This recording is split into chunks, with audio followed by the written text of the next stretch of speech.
नारायणपुर नाम के छोटे से गांव में एक बुढ़िया रहती थी, सुमित्रा। उसके दो बेटे थे, मनोहर और रवि। दोनों ही शहर में काम करते थे। सुमित्रा की दो बहुएं भी थीं, बड़ी बहू सोनाली और छोटी बहू आरती। एक दिन सुमित्रा आंगन में बैठी चूल्हा जला रही थी। सोनाली पास में बैठी आटा गूंद रही थी। अरे सुनीता, जरा जल्दी जल्दी कर, तेरे हाथ में तो मिठास है। तेरे हाथ की रोटी का तो स्वाद ही कुछ और है। अम्मा, आप भी बस यूं ही मेरी तारीफ करती है। तभी आरती गांव के तालाब से पानी भर कर आती हैं। अरे महारानी आ गई, कहाँ घूम रही थी अब तक? अम्मा, मैं तो तालाब से पानी लाने गई थी। आज पानी कुछ गंदा था, पर मैं ले आई। रख दे, और हाँ, चूल्हे के पास मत आना, कहीं सारी सब्जी खराब न हो जाए। जी अम्मा। आरती चुपचाप मटका रखकर अंदर चली जाती है। उसके चेहरे पर हल्की उदासी थी। घर के कोने में आरती चुपचाप बैठी थी। उसके हाथ में एक पुराना चूड़ी का डिब्बा था। काश अम्मा मुझसे भी वैसे ही बात करती हैं, जैसे सोनाली दीदी से करती हैं। मैंने तो कोई गलती भी नहीं की, बस इतना है कि मैंने अपने मन से शादी कर ली। क्या यही मेरी सजा है?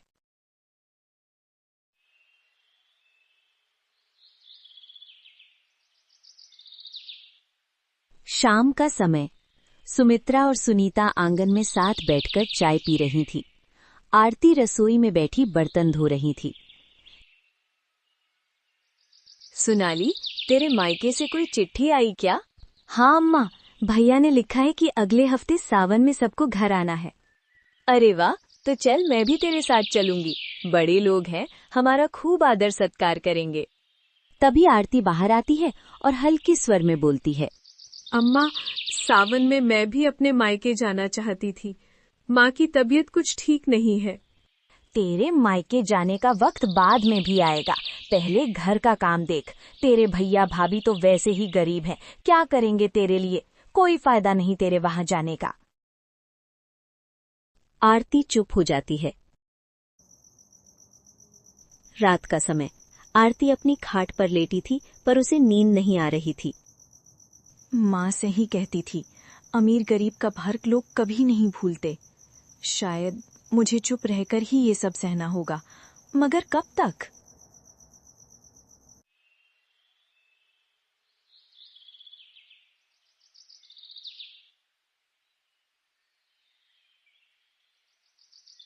सुबह का समय।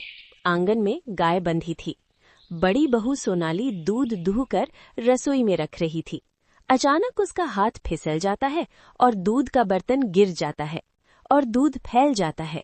अरे बाप रे, ये क्या हो गया? अम्मा को पता चला तो मुझे बहुत डांट पड़ेगी। कुछ पल सोचने के बाद उसके चेहरे पर चालाकी भरी मुस्कान आ जाती है।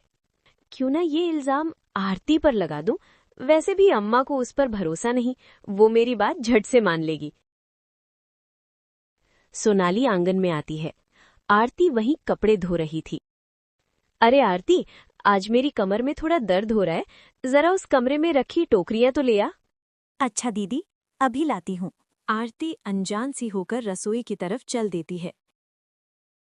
जैसे ही आरती रसोई में दाखिल होती है, सोनाली दौड़कर कमरे में जाती है और अम्मा को बुलाती है।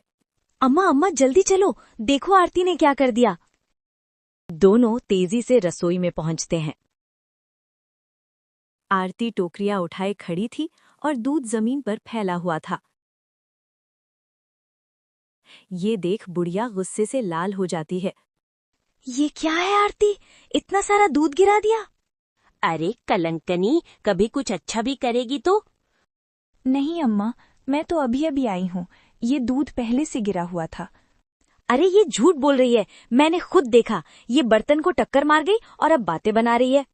नहीं दीदी, मैं कसम खाती हूँ, ये दूध मैंने नहीं गिराया। बस ज्यादा जुबान मत चला।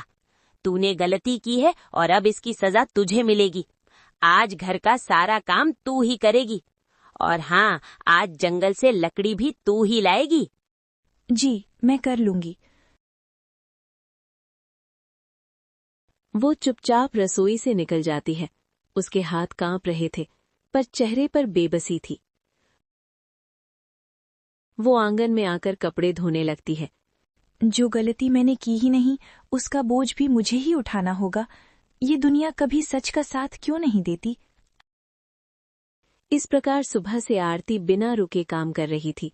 घर बहारना, पानी भरना, जानवरों को चारा डालना, सब कुछ उसके हिस्से में आ गया था। बर्तन मांजने के बाद वो रसोई में जाती है। एक झोले में कुछ रोटियां और थोड़ी सब्जी रखती है।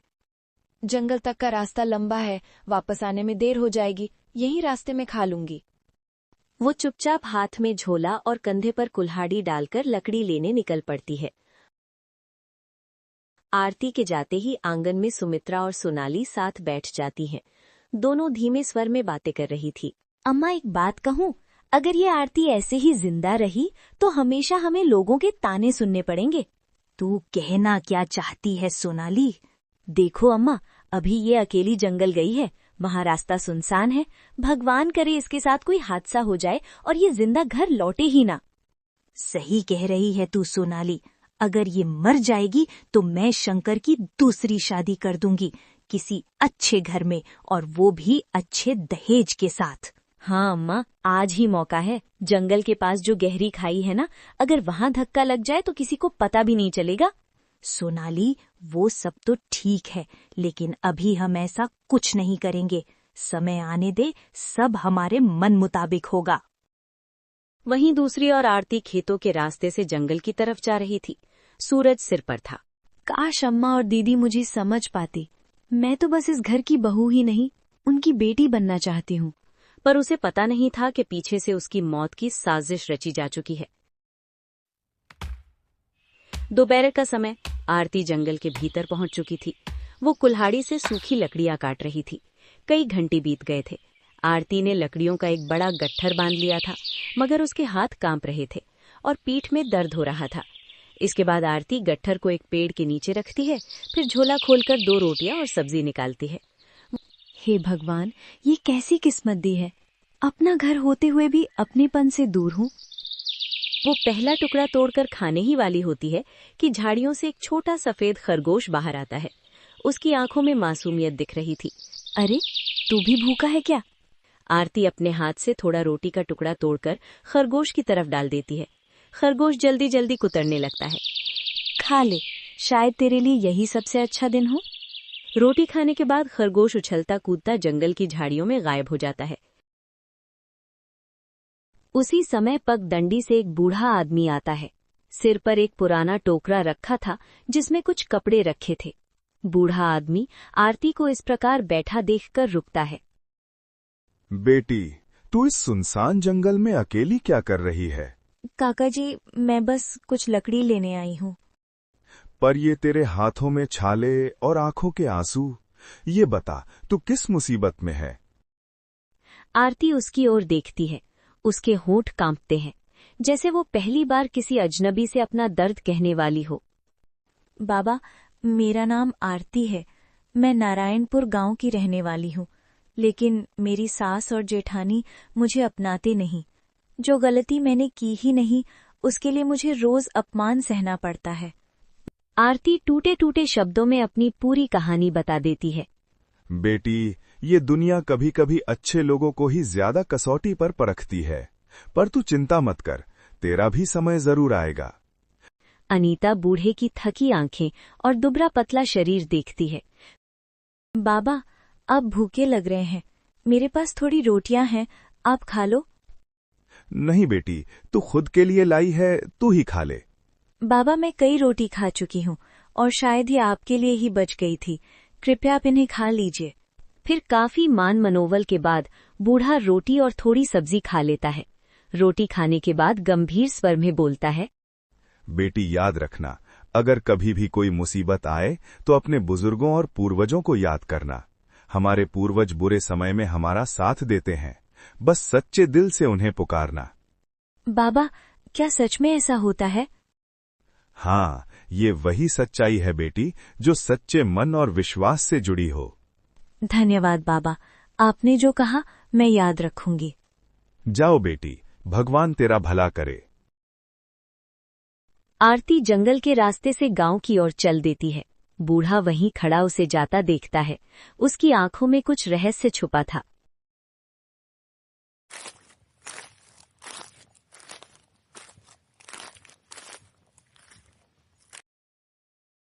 शाम का समय, दिन भर की थकान के बावजूद आरती ने पूरे घर के लिए खाना तैयार किया।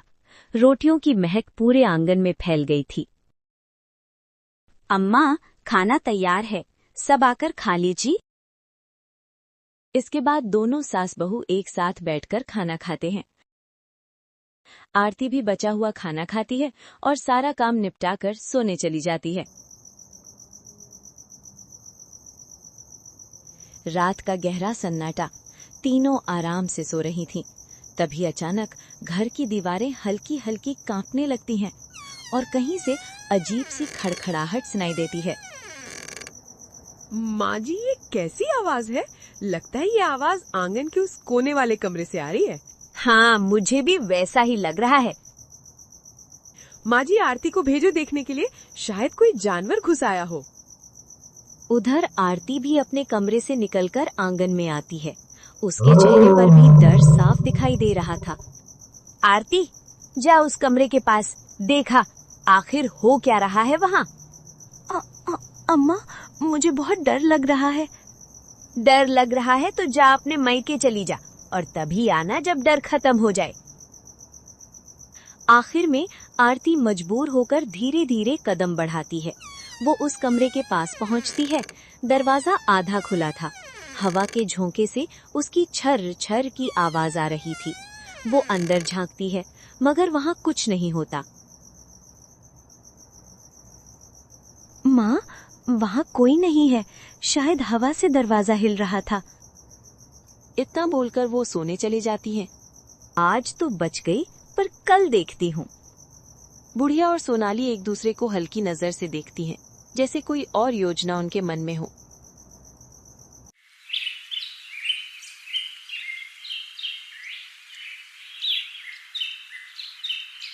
सुबह का समय, आंगन में धूप फैल रही थी। आरती कुएं से पानी लाकर कपड़े धो रही थी। दिन नया था, लेकिन आरती की दिनचर्या वही, बिना रुके काम करना, वो भी बिना किसी शिकायत के। इतने में गांव की काकी, सफेद बालों वाली और दयालु स्वभाव की वहां आती है। अरे सुमित्रा, तेरे यहाँ का अचार बड़ा मशहूर है, जरा सा मुझे भी दे, मैं भी तो चख कर देखूं। हाँ कलावती, तू बैठ, मैं अभी अंदर से लाती हूँ। सुमित्रा अंदर जाती है। तभी काकी अनीता के पास आकर धीरे से बोलती है। बेटी, तू कैसे ये सब सह लेती है? तेरी सास और बड़ी बहू ने तो तेरा जीना हराम कर रखा है। आखिर क्यों सह रही है तू ये सब? काकी, किससे कहूँ? पति हैं, वो 6 महीने में चक्कर लगाते हैं। मेरे माता पिता तो वो काफी गरीब हैं। अगर मैं ये सब कह दूंगी तो उनका दिल टूट जाएगा और वो चिंता में मर जाएंगे। पर बेटी, चुप रहना भी हमेशा अच्छा नहीं होता। दुनिया में कोई तो होना चाहिए जो तेरा पक्ष ले। मेरे लिए बस भगवान है काकी, और कोई नहीं है मेरा। इतने में सुमित्रा अचार लेकर बाहर आती है। काकी बात खत्म कर पीछे हट जाती है। ले कलावती, ये ले जा, और हाँ, और भी चाहिए होगा तो जरूर आना। ठीक है, मैं चलती हूँ। रुक, मैं भी तेरे साथ चलूंगी, मुझे भी उधर कुछ काम है। सुमित्रा भी बुढ़िया के साथ गांव की ओर निकल जाती हैं। थोड़ी देर बाद सुमित्रा एक टोकरा लेकर घर आती हैं। सोनाली बाहर ही इंतजार कर रही थी। अम्मा, ये क्या है आपके हाथ में? अंदर चल, सब बताती हूँ। सोनाली, पहले बता, आरती कहाँ है? वो तो बाजार सब्जी लेने गई है, लेकिन आप बताओ तो कि उस टोकरी में क्या है? सुमित्रा टोकरी का ढक्कन जैसे ही हटाती हैं, सोनाली के होश उड़ जाते हैं। अम्मा, सांप? आप ये क्यों लेकर आई हैं? इतना शोर क्यों कर रही है? सोनाली, तू भी ना भूल गई क्या हमारा मकसद? अच्छा, मैं सब समझ गई अम्मा, लेकिन ये काम होगा कैसे? वो सब तू मुझ पर छोड़ दे, आज रात ही मैं उसका काम तमाम कर दूंगी।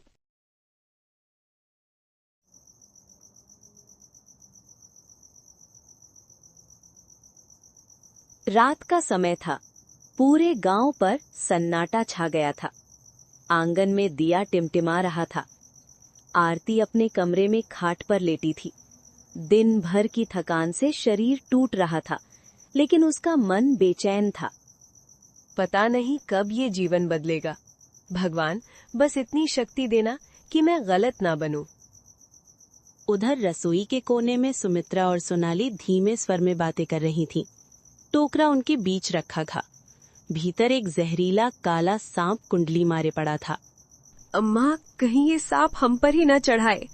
चुप कर, डरपोक मत बन। आज अगर ये काम हो गया तो हमेशा की मुसीबत खत्म। पर अम्मा, अगर किसी ने देख लिया तो मुझे तो बहुत डर लग रहा है। रात गहरी है और घर पर हम दोनों के सिवा है ही कौन। आरती का कमरा सबसे अलग है। बस टोकरा खोलकर अंदर रख देंगे। तू यहीं खड़ी रह, मैं अंदर रखती हूँ। दोनों दबे पांव आरती के कमरे की ओर बढ़ती हैं। सुमित्रा आरती के मौत की साजिश रच रही थी, लेकिन उसकी ये साजिश उस पर ही भारी पड़ेगी ये उसे भी नहीं मालूम था। अचानक सुमित्रा का पैर फिसलता है और वो मुंह के बल गिर जाती हैं। उसके हाथ का टोकरा भी नीचे गिर जाता है और सांप बाहर निकल जाता है। अरे रे रे! सांप अचानक उछलता है और सीधा सुमित्रा की तरफ मुड़ जाता है। अम्मा, सांप! सांप तेजी से सुमित्रा के पैर की ओर लपकता है और डस लेता है। सुमित्रा जमीन पर गिर पड़ती है। सोनाली का चेहरा सफेद पड़ जाता है। नहीं, ये क्या हो गया? सोनाली एक पल भी नहीं रुकती और चीखती हुई घर से बाहर भाग जाती है। मैं कुछ नहीं जानती। आरती अपने कमरे से चीख सुनकर बाहर दौड़ती है। अम्मा, अम्मा, ये क्या हो गया? वो देखती है कि सुमित्रा जमीन पर पड़ी तड़प रही है। पैर नीला पड़ने लगा है। आरती, मुझे बचा ले। आरती की आंखों में आंसू आ जाते हैं, लेकिन वो एक पल भी नहीं रुकती। अम्मा, घबराइए मत, मैं कुछ करती हूँ। उसी पल उसे जंगल में मिले बूढ़े बाबा की बात याद आती है। आरती आंखें बंद कर दोनों हाथ जोड़ लेती है।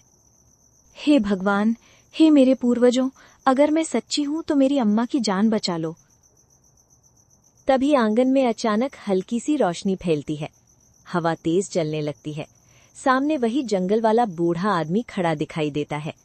उसके हाथ में वही पुराना टोकरा और जड़ी बूटियां थीं। बाबा, आप यहाँ? डरो मत बेटी, समय आ गया है कि मैं तुम्हारी मदद करूं। जहां सच्चाई पुकारती है वहां मुझे आना ही पड़ता है। बूढ़ा आदमी सुमित्रा के पास बैठता है और जड़ी बूटियां घाव पर लगाता है और मंत्र बुदबुदाने लगता है। कुछ ही देर में सुमित्रा की सांसें सामान्य होने लगती हैं। वो उठकर बैठती है। उसकी आंखों में शर्मिंदगी के सिवा कुछ नहीं था। वो आरती से कमजोर स्वर में बोलती है। आरती, मैंने तुझ पर बहुत जुल्म किए और आज तूने ही मुझे नई जिंदगी दी। मैं जिसे सोना समझती थी वो तो कोयला निकली और मुझे तड़पता हुआ छोड़कर भाग गई, और जिसे मैं कोयला समझती थी वो तो हीरा निकली। मुझे माफ कर दे बेटी, मेरी आंखों पर लालच और घमंड की पट्टी बंधी थी। अम्मा, मैं तो बस आपकी बेटी बनना चाहती थी और बेटियों से माफी नहीं मांगी जाती। देखा बेटी, सच्चाई और करुणा कभी हारती नहीं।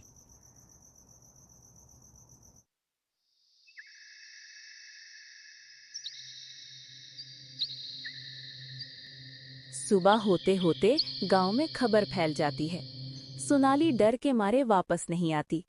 कुछ दिन बाद दोनों भाई भी गांव पहुंचते हैं। सुमित्रा सबके सामने सच स्वीकार कर लेती है। मेरी आंखों पर लालच और घमंड की पट्टी बंधी थी। आरती ने मेरी जान बचाकर मुझे इंसान बना दिया। आंगन में धूप फैल जाती है, जैसे अंधेरे के बाद सचमुच उजाला आ गया हो। कहानी का संदेश: जो दूसरों के लिए गड्ढा खोदते हैं, एक दिन वही उसमें गिरते हैं, और जो सच्चे दिल से सहनशील रहते हैं, भगवान खुद उनकी रक्षा करते हैं।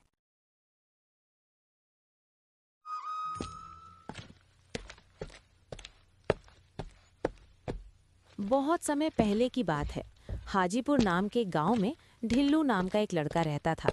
उसका नाम ही उसकी प्रवृत्ति को दर्शाता था। वो बिल्कुल ढीला और कामचोर था और उसे केवल आराम करना पसंद था।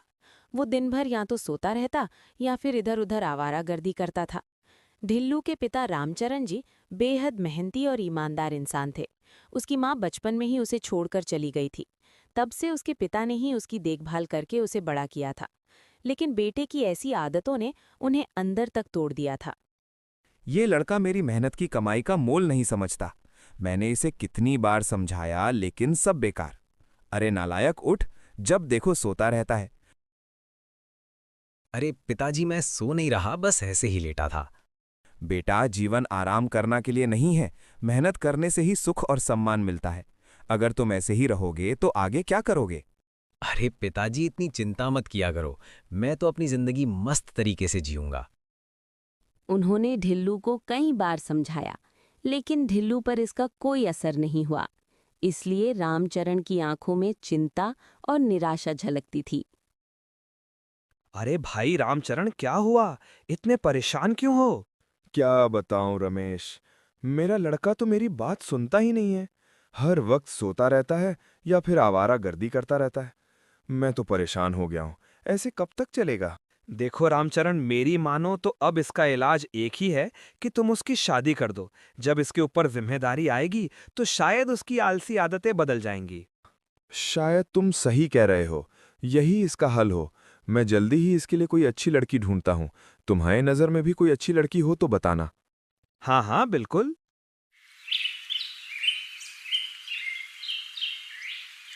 कुछ ही दिनों में रामचरण जी ने ममता नाम की लड़की से ढिल्लू की शादी कर दी। ममता बहुत ही सुंदर और मेहनती लड़की थी।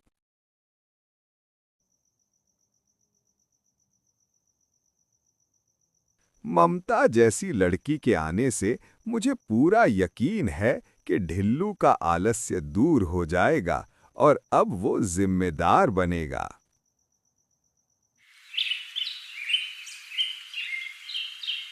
शादी के बाद भी ढिल्लू की आदत नहीं बदली, बल्कि वो पहले से भी अधिक आलसी हो गया था।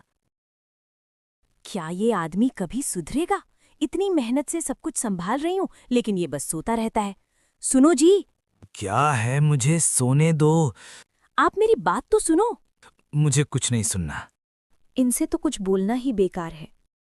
अपने पति की इन हरकतों से ममता बहुत परेशान हो चुकी थी। एक दिन ममता ने अपने ससुर रामचरण जी के सामने अपनी परेशानी रखी। पिताजी, मैंने आज तक आपके सामने कुछ नहीं कहा क्योंकि आप घर के बड़े हैं, लेकिन अब मैं बहुत मजबूर हो गई हूँ पिताजी। आपने अपने इस आलसी और निठल्ले बेटे की शादी मुझसे कर दी। उसने मेरी जिंदगी बर्बाद कर दी है। बेटी, ऐसा क्यों कह रही हो? क्या हुआ? पिताजी, क्या आपको पता नहीं है कि वो कुछ करता धरता नहीं है? सारा दिन घर में पड़ा रहता है। आपको क्या लगा था कि सिर्फ शादी कर देने से वो सुधर जाएगा? उसने मेरी जिंदगी का चैन छीन लिया है। बेटी, मैं भी तो उसकी इन हरकतों से परेशान हूं। अब तुम ही बोलो, तुम क्या चाहती हो? मैं चाहती हूँ कि वो कोई काम करे, अपनी जिम्मेदारी को समझे। बेटी, मैं भी तो यही चाहता हूं कि वो कुछ काम करे और अपनी जिम्मेदारी को समझे। अब वो तुम्हारा पति है, तुम उसे प्यार से समझाओ, शायद वो बदल जाए। मैं तो समझा समझाकर पागल हो चुकी हूँ। वो मेरी सुनते ही कहाँ हैं। सारा दिन बस घर में पड़े रहते हैं या पागलों की तरह इधर उधर घूमते रहते हैं।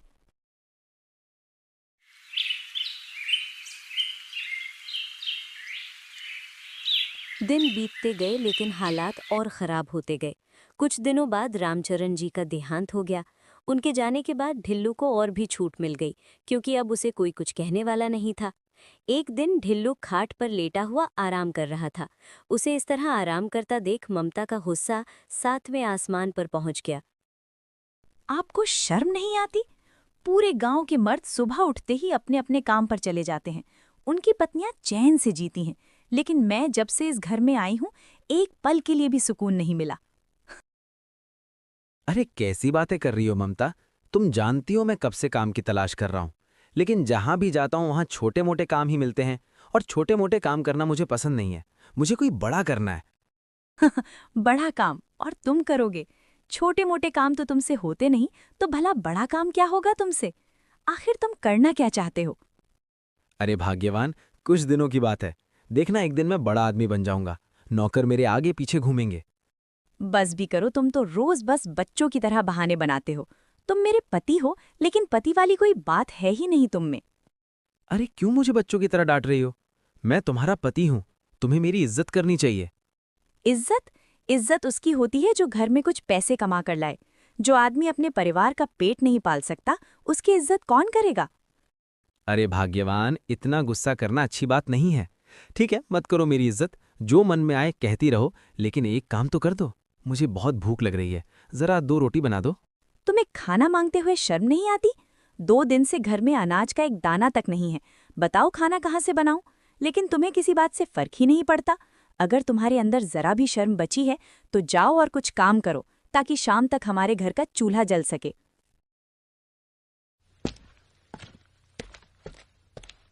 ममता की कड़वी बातें सुनकर ढिल्लू भारी कदमों से घर से बाहर निकलता है।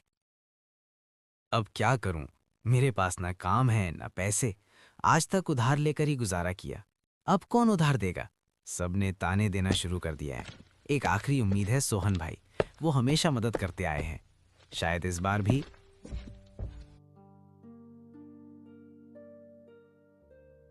भाई कैसे हो? आज तुम्हारी मदद चाहिए। घर में हालात बहुत खराब हैं, खाने को कुछ नहीं है। अगर थोड़ा उधार दे दोगे तो बड़ा एहसान होगा। वादा करता हूं अगले हफ्ते लौटा दूंगा। ढिल्लू, मैंने तुम्हारी पहले भी कितनी बार मदद की है, लेकिन तुमने कभी वापस करने की कोशिश तक नहीं की। पूरे गांव में ऐसा कौन है जिससे तुमने उधार ना लिया हो? भाई इस बार सच में हालात बहुत खराब हैं। ममता ताने दे रही है, प्लीज इस बार मदद कर दो। बातें बनाना तो तुम अच्छे से जानते हो ढिल्लू, पर कब तक दूसरों के भरोसे जिंदा रहोगे?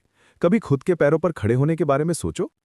देखो भाई, मैं यहाँ ज्ञान सुनने नहीं आया। अगर पैसे हैं तो दे दो, वरना मत दो, मैं खुद संभाल लूंगा। ढिल्लू की ये बेपरवाह बात सुनकर सोहन का गुस्सा फूट पड़ता है। देखो भाई, मेरे पास पैसे तो हैं, लेकिन मैं तुम्हें नहीं दूंगा, क्योंकि तुम 1 नंबर के मक्कार और धोखेबाज इंसान हो। पैसे लेकर लौटाने का नाम भी नहीं लेते। तुम्हारे जैसे लोगों की मदद करना बेकार है। सोहन के ताने सुनकर ढिल्लू अपने घर की ओर बढ़ा, लेकिन कदम भारी थे। रास्ते में वो थककर एक बरगद के पेड़ के नीचे बैठ गया। अभी वो अपने हालात पर सोच ही रहा था कि दूर से गांव का मुखिया अपने 2 साथियों के साथ डंडा लिए उसकी ओर आते हुए दिखा।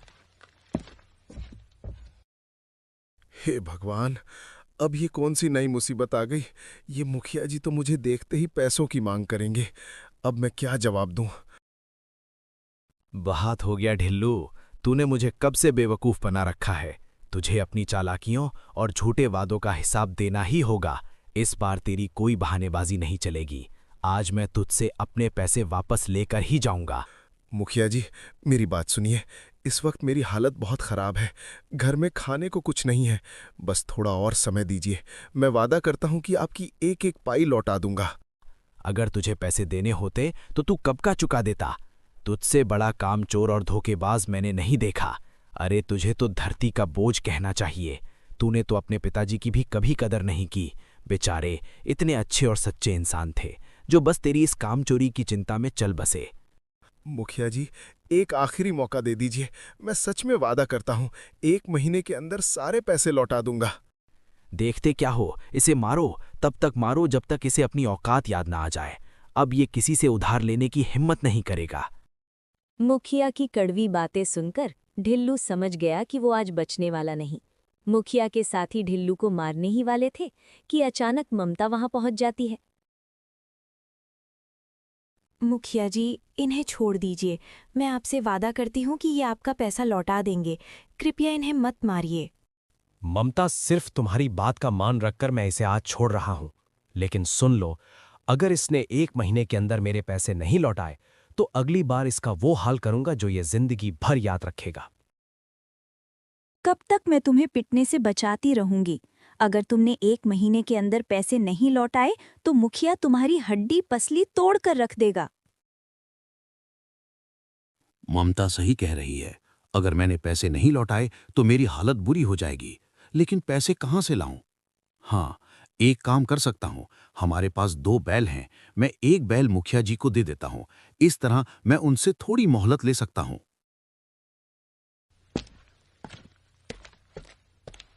अगली सुबह ढिल्लू एक बैल की पेशकश करने के लिए मुखिया के घर पहुंचता है।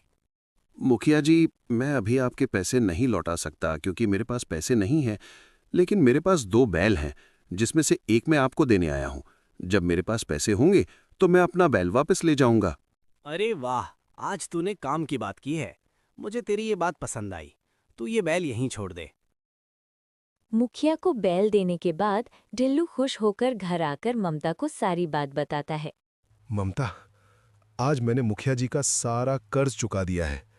अब वो कभी हमारे दरवाजे पर नहीं आएगा। लेकिन तुम्हारे पास तो पैसे नहीं थे, फिर तुमने मुखिया जी के पैसे कैसे दिए?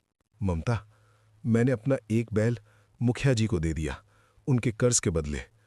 अब हमारी जिंदगी से उनका झंझट हमेशा के लिए खत्म। क्या? तुमने बैल दे दिया और तुम इसे समझदारी मान रहे हो? क्यों? इसमें क्या गलत किया? बेवकूफ मुखिया जी नहीं तुम हो। एक बैल के बिना तुम खेत कैसे जोतोगे? अब एक बैल हमारे किस काम का है? हे ईश्वर, मेरी तो किस्मत ही फूट गई। ऐसा निकम्मा और मूर्ख पति मिला है। अब मैं क्या करूं ममता, मुझसे बहुत बड़ी गलती हो गई। ये तो मैंने सोचा ही नहीं कि एक बैल के बिना हमारा गुजारा कैसे होगा। मुझे कुछ नहीं पता, मुझे मेरा बैल वापस चाहिए। किसी भी तरह मुखिया जी से जाकर बैल वापस लेकर आओ, अभी के अभी।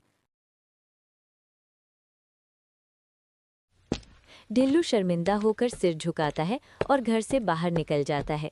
ढिल्लू जंगल में जाकर एक पेड़ के नीचे बैठकर अपनी बेवकूफ़ी पर पछताने लगा। वो सोचने लगा कि अब हालात को कैसे संभाले। मैंने अपनी जिंदगी का क्या बना लिया? न पिता की बात मानी, न पत्नी की। अब क्या करूं? तभी उसकी नजर थोड़ी दूर एक लड़के पर पड़ी। वो लड़का कुल्हाड़ी से लकड़ी काट रहा था। उसकी उम्र ज्यादा नहीं थी, लेकिन वो पूरी मेहनत और लगन से काम कर रहा था।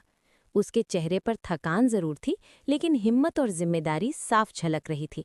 ढिल्लू हैरान होकर उसके पास गया। अरे भाई, तुम इतनी छोटी उम्र में इतना कठिन काम क्यों कर रहे हो? लड़के ने मुस्कुराते हुए जवाब दिया, क्या करूं भैया, मेरे पिताजी बहुत बीमार हैं। घर चलाने के लिए मुझे ही काम करना पड़ता है। अगर मैं मेहनत नहीं करूंगा तो घर में खाना कैसे बनेगा? इतनी छोटी उम्र में इतना बोझ, तुम्हें थकान नहीं होती? थकान तो होती है, लेकिन जब पिताजी का ख्याल आता है तो सारी थकान दूर हो जाती है। वही तो मेरे सब कुछ हैं। ये सुनकर ढिल्लू चौंक गया। लड़के की बातें सुनकर ढिल्लू के दिल में कुछ टूट सा गया। लड़का बोला, भैया, आप चाहें तो हमारे घर चलिए, पिताजी से मिलकर अच्छा लगेगा। ढिल्लू उसके साथ उसके छोटे से घर गया। वहां एक बूढ़ा व्यक्ति खाट पर लेटा हुआ था। लड़का तुरंत उनके पास गया, पानी पिलाया और बड़े प्यार से उनका हाल पूछा। ये सब देखकर ढिल्लू की आंखें भर आईं।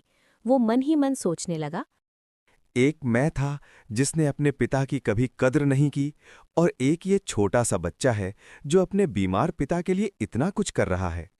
मैंने बहुत बड़ी गलती कर दी। उसे अपने पिता रामचरण जी की बातें याद आने लगी, उनकी मेहनत, उनका प्यार और अपनी नालायकी। ढिल्लू की आंखों से आंसू बहने लगे। उसी पल उसने ठान लिया, मैंने बहुत बड़ी गलती कर दी। काश मैंने अपने पिता की बात मान ली होती। अब मैं अपनी जिंदगी बदल कर रहूंगा, मेहनत करूंगा और एक जिम्मेदार इंसान बनकर दिखाऊंगा।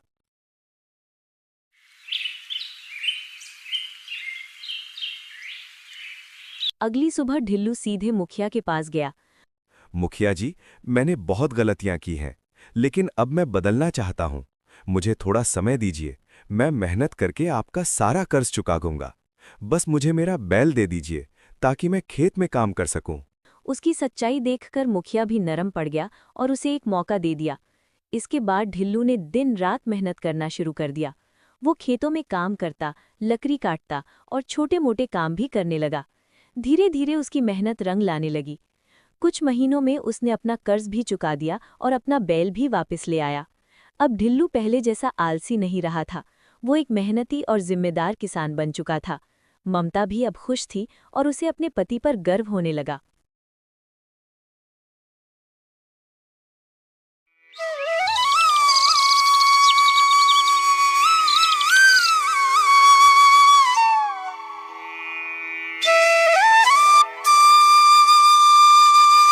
बहुत समय पहले की बात है। एक छोटे से गांव में 2 बहनें रहती थीं। एक का नाम अनीता और दूसरे का नाम सुनीता था। अनीता की माँ बचपन में ही चल बसी थी, इसलिए उसके पिता ने दूसरी शादी कर ली थी। सौतेली माँ अनीता को बिल्कुल प्यार नहीं करती थी, हर वक्त उसे डांटते रहती थी। कहाँ मर गई थी तू? कब से बोल रही हूँ कि आटा पिसाला और तू अभी तक जंगल में है। क्या बस दिन भर घूमने के लिए पैदा हुई है? माँ, मैं पानी भरने गई थी और फिर सूखी लकड़ी भी ले आई। मुझे बहाने मत सुना। जब देखो तब रोनी सूरत लेकर खड़ी रहती है, न घर का काम ढंग से करती है न खेत का। अब जल्दी जाकर गेहूं पिसवा ला।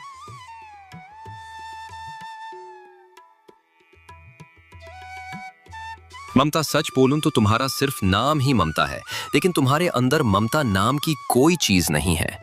अब तुम्हें क्या हो गया है? क्या बोल रहे हो? और सच बोल रहा हूँ। क्या तुम्हें अनिता पर बिल्कुल दया नहीं आती?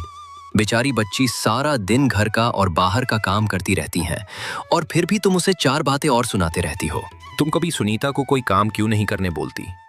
वो तो सारा दिन गांव में घूमती रहती है, कभी उससे भी घर का कुछ काम करवा लिया करो। सुनो, तुम अपना काम करो, मुझे ज्यादा भाषण मत दो। अनीता, तुम क्या कर रही हो? पिताजी, माँ ने ये गेहूं पिसवाने को बोला है, बस वही ले जा रही हूँ।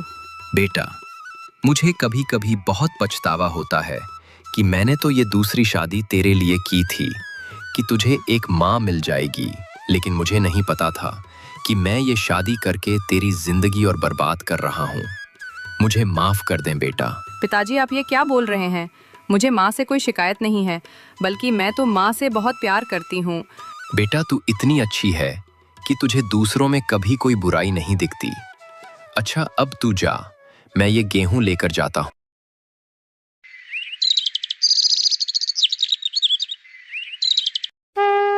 सुबह होते ही अनीता सबसे पहले मंदिर जाती और घर वापस आकर घर का सारा काम करती, और दोनों माँ बेटी सारा दिन गांव में घूमती रहती थी।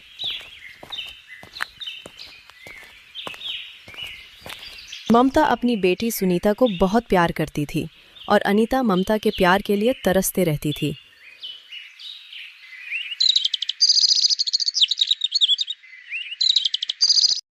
कुछ महीनों बाद ममता ने दोनों बेटियों की शादी कर दी। ममता ने अनीता की शादी एक गरीब किसान से किया और अपनी बेटी की शादी गांव के अमीर साहूकार के बेटे से कर दी। अनीता का पति बहुत ही मेहनती किसान था। वो सारा दिन बहुत मेहनत करता, तब जाकर रात के खाने के लिए कुछ सामान लापता था। सुनो जी, मैं सोच रही हूँ कि सिर्फ खेती से हमारा गुजारा करना बहुत मुश्किल है। आप बोलो तो मैं घर पर ही सिलाई का काम शुरू कर दूं क्या? मुझे सिलाई बहुत अच्छे से आती है। अनीता, मुझे पता है मैं तुम्हारी जरूरतों को पूरा नहीं कर पाता। ये आप क्या बोल रहे हैं? मुझे किसी चीज की जरूरत है ही नहीं। वो तो मैं सारा दिन घर बैठे रहती हूँ, इसलिए सोचा कि कुछ कम कर लूं। 2 पैसे भी घर में आ जाएंगे। ठीक है अनीता, तुम्हें जैसा ठीक लगे।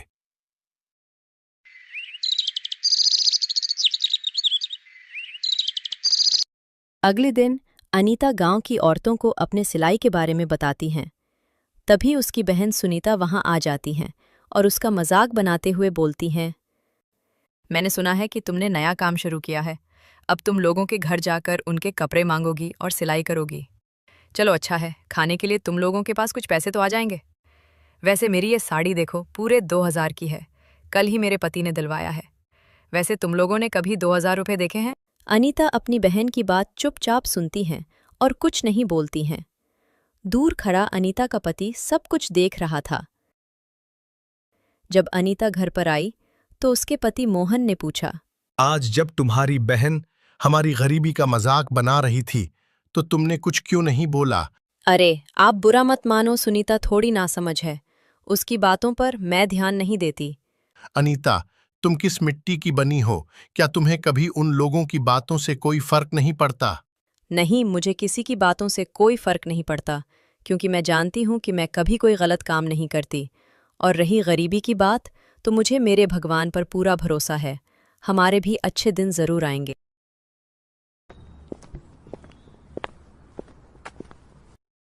अनीता बहुत लगन और मेहनत से अपना काम करने लगी। धीरे धीरे उसका काम बहुत बढ़ने लगा और लोगों को भी उसका काम बहुत पसंद आने लगा। अनीता सिलाई का काम अपने हाथों से ही करती थीं, लेकिन अब काम ज्यादा होने के कारण उसे एक सिलाई मशीन की जरूरत होने लगी। एक दिन उसने अपने पति से बोला, सुनिए, मुझे अब एक सिलाई मशीन लेनी होगी। आपको तो पता ही है कि मेरे पास अब बहुत ज़्यादा सिलाई के कपड़े आने लगे हैं और हाथों से सिलाई करने में ज़्यादा समय लगता है। मैंने कुछ पैसे तो जोड़ लिए हैं, मशीन के लिए थोड़े बहुत आपके पास हैं, तो लगाकर एक मशीन ले आइए। अनीता, तुम्हें तो पता है कि खेती से मैं कितने पैसे जोड़ पाता हूँ। जो थोड़े बहुत पैसे मेरे पास है भी तो हमारे घर खर्च के लिए है। तुम्हें तो पता है कि खेती में रोज तो आमदनी होती नहीं। आपकी बात सही है, हम सारे पैसे मशीन पर खर्च नहीं कर सकते। मैं एक काम करती हूँ, अपने पिताजी से कुछ पैसे मांग लेती हूँ और उन्हें हम धीरे धीरे चुका देंगे। पिताजी मुझे पैसे जरूर देंगे।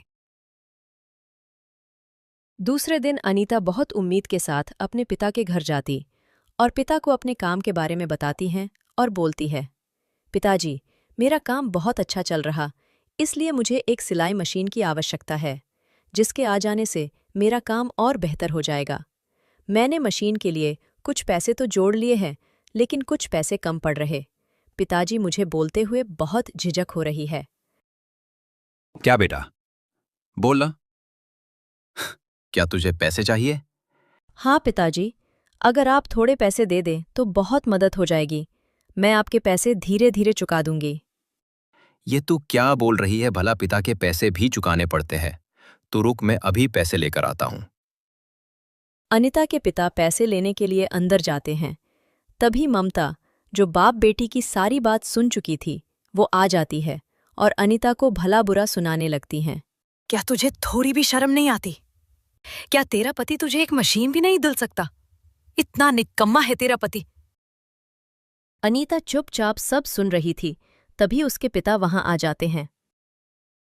ममता, तुम ये क्या बोल रही हो? चुप हो जाओ। हाँ हाँ, तुम तो मुझे ही चुप कराओगे।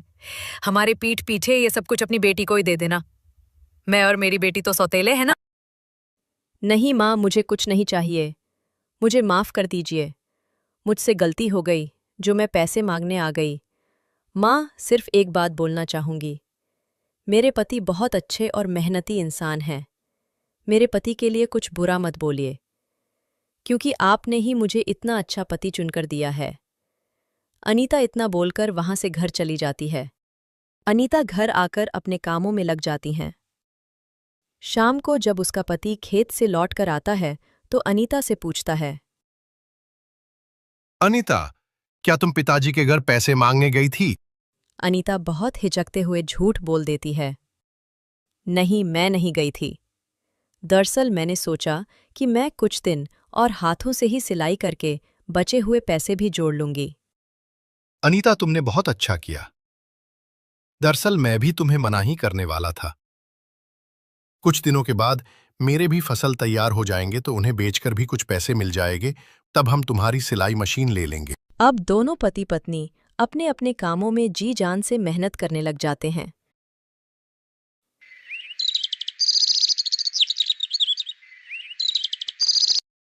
कुछ दिनों बाद एक दिन सुनीता अनीता के घर आती है।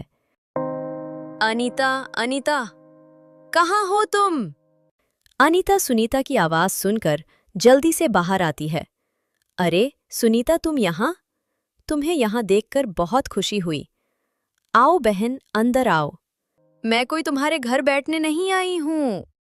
दरअसल पिताजी ने मेरे नौकर से खबर भिजवाया है, माँ की तबीयत बहुत खराब है, इसलिए हम दोनों को घर बुलाया है। क्या माँ की तबीयत खराब है?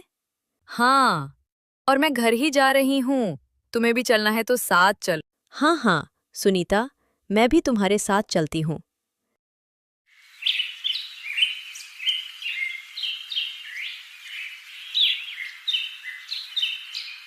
घर पहुंचते ही दोनों बहनों ने पिता पर सवालों की बौछार कर दी।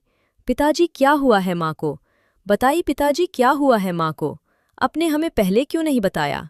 बेटा, डॉक्टर ने बताया कि तुम्हारी माँ की दोनों किडनियां फेल हो गई है। ये आप क्या बोल रहे हैं पिताजी? हाँ बेटा। तो पिताजी, इसका क्या इलाज है? डॉक्टर ने कुछ तो बताया होगा ना? बेटा, उन्होंने बोला है कि हमें जल्द से जल्द उसकी किडनी बदलवानी होगी। मैंने डॉक्टर से बोला कि आप मेरी एक किडनी ले लो, लेकिन उन्होंने मना कर दिया कि मेरी इस उम्र में ऑपरेशन सही नहीं। तो फिर पिताजी अब क्या करेंगे? सुनीता, डॉक्टर ने बोला है कि तुम ममता की अपनी बेटी हो, तो तुम्हारी किडनी उससे मैच करेगी। बेटा, क्या तुम दोगी अपनी माँ को किडनी? पिता की ये बात सुनकर सुनीता गुस्सा हो जाती है। पिताजी, ये आप क्या बोल रहे हैं? भला मैं इसी उम्र में एक किडनी दे दूं? अभी तो मेरी सारी जिंदगी बाकी है। अगर मुझे कुछ हो गया तो... नहीं पिताजी, आप कहीं और पता कीजिए। इतना बोलकर सुनीता घर से चली जाती हैं। अनीता चुपचाप बेबस पिता को देखती है और बोलती हैं, पिताजी, आप बिल्कुल परेशान मत हो, मैं अपनी एक किडनी माँ को दूंगी। अनीता की ये बात सुनकर उसके पिता उसे सिर्फ देखते रह जाते हैं। पिताजी, आप डॉक्टर से बात करके ऑपरेशन की तैयारी कीजिए। कुछ दिनों के बाद ऑपरेशन हो जाता है। ममता बिल्कुल ठीक हो जाती हैं और जब उसे पता चलता कि उसे अनीता ने अपनी एक किडनी दी है तो उसे बहुत ज्यादा शर्मिंदगी महसूस होती है और वो अनीता से बोलती है, बेटिया, माफ कर दे मुझे। मैंने तुझे कभी माँ जैसा प्यार नहीं दिया, लेकिन आज तू मेरी बेटी से भी बढ़कर निकली। जब मुझे मेरी खुद की बेटी ने मारता हुआ छोड़ दिया, तब तुमने बिना कुछ सोचे मेरी जान बचा ली। आप तो मेरी माँ ही थी, बस आपने थोड़ा देर से महसूस किया। आज मैं इतना तो जान गई कि जरूरी नहीं कि हमेशा खून के रिश्ते ही अपने हों। अनीता ने अपनी अच्छाई से अपनी माँ का दिल जीत ही लिया। अनीता माँ का प्यार पाकर बहुत खुश होती हैं।